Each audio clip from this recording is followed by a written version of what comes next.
So I'm in the middle of Leicester city centre, and I have been helping out at a vegan speed dating event. So yes, I do other things other than just giving talks around the country. I actually do help out and help run events like vegan speed dating, and tonight's event has been great because we've had so many matches. We're pairing people off, like-minded people, vegan people who want to maybe share some romance. So anyway, I've met Louis here with me. Louis attended the speed dating event, and Louis and I got talking just before the event, and well, he actually shared some really interesting information with me, and I thought it would be great to actually share this with you guys. So hi Louis. Hello. This is Louis. By the way, single women, he is available. So so anyway, that's not what this video is about. So Louis, you were telling me a little bit about what made you go vegan. So yes, let's just go back. Where did you used to work? Well, I got a job on a farm in Leicestershire, and I had a number of chores there basically. The main one was producing food for the farm. And part of that was some basic care for some of the animals, and essentially the preparation of the finished product, which would have been the meat. So it was everything from start to finish basically.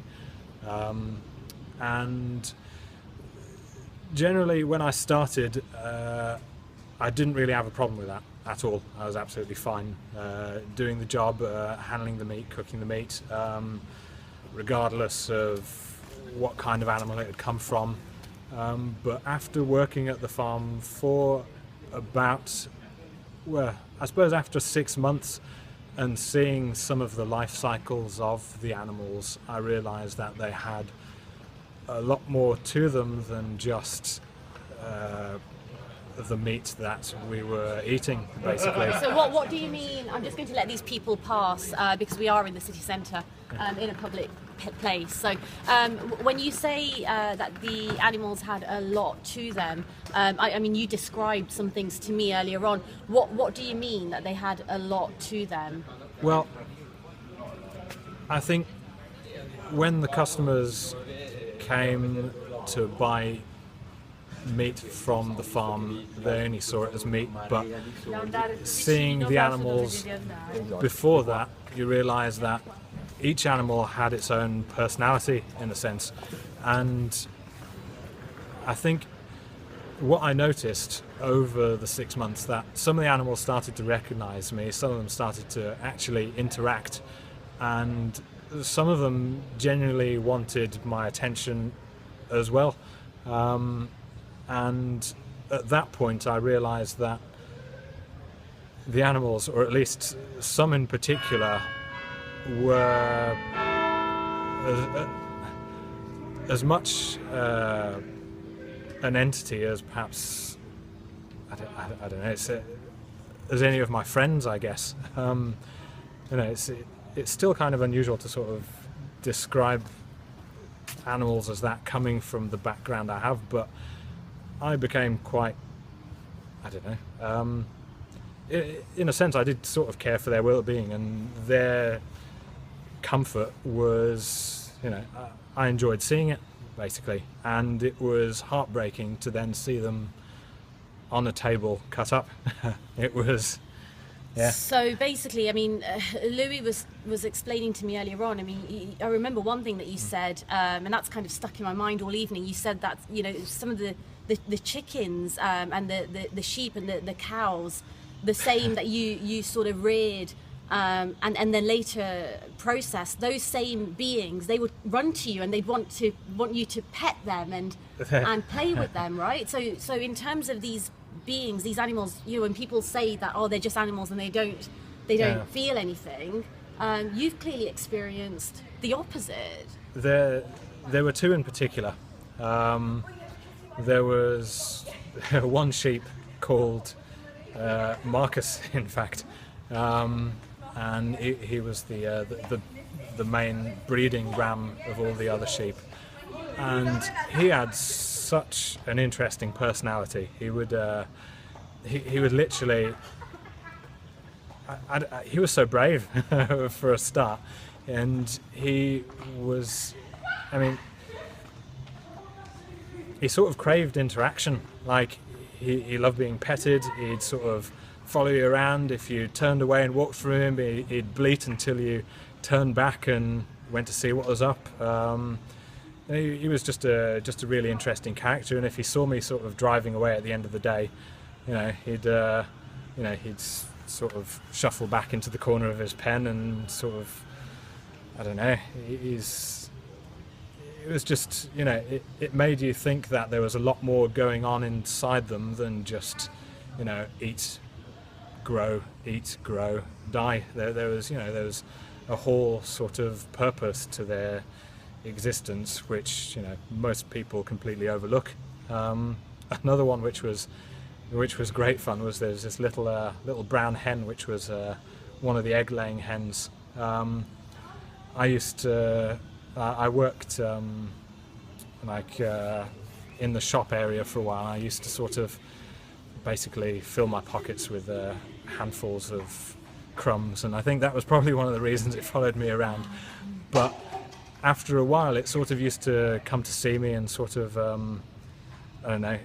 I mean, chickens are supposed to have very complex methods of communication. They're supposed to have all sorts of different eye movements and head movements and clucks, and I could see that it was, in its own way, trying to interact. I don't know if it was expecting sort of reciprocation on its level, but it was certainly trying to, express itself, which I thought was fascinating in a sense.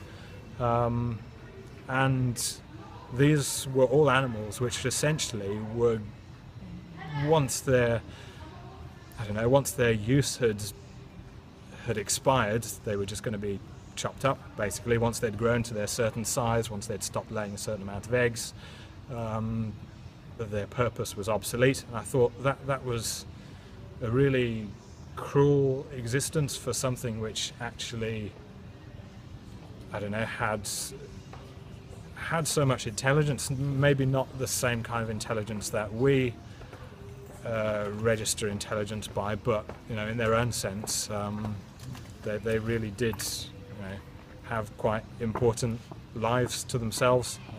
So this experience that you actually had, if I may share with everyone, Louis actually went vegan after his experience of working as a farm worker on this farm in Leicestershire, which is absolutely amazing. And I asked Louis that if he made this connection and recognized that these animals were sentient and had the ability to feel and form attachments, what's stopping all the other farm workers and farmers and those that work in abattoirs from making the same connection? Do you want to just very quickly tell the viewers what you shared with me?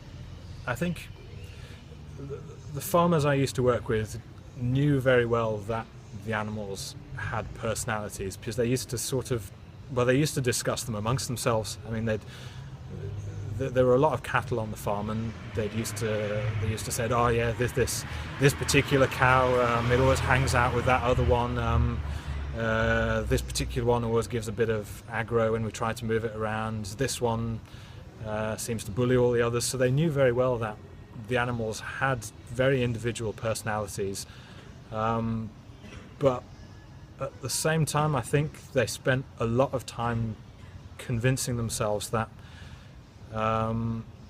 what they were doing was perfectly fine. I think the only way they sort of managed to do it repeatedly, day in, day out, was by telling themselves that they weren't actually causing that much pain and they weren't really suffering. And they used to tell each other things like,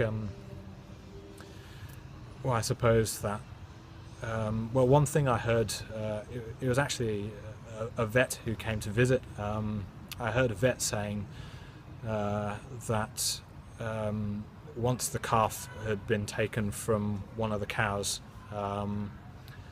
just give the cow some grass and it'll be perfectly fine. And obviously the cow seeing the grass, probably would try to eat it, but that doesn't mean that it's completely fine. It's just lost its child, essentially. But I mean, in every part of the system, right up to the animal carers, they were reassuring themselves that it was okay. So there's a lot of reinforcement that I think they were continuously having to give themselves to make it okay, I to suppose. disassociate themselves. Yeah. And just going back to what Louis said, for those that don't know, the calf being separated from the cow, there's one reason for that, and that reason is so that the milk that the cow produces after the calf has had the initial colostrum, which is the first milk, if the calf is then continued to be allowed to drink the mother's milk, well, you know, the supermarket shelves would not be full of the white stuff which we so abundantly drink and think it's absolutely normal. Another being, a baby, has not been able to drink its mother's milk, and that's why this calf would have been separated. So I want to just say thank you so much to Louis. I have actually just literally dragged him away from this speed dating event, and I hope I haven't actually severed any potentials for him, and I'm really sorry for that. So I'm going to get him back in there and join him back up with whoever he was talking to.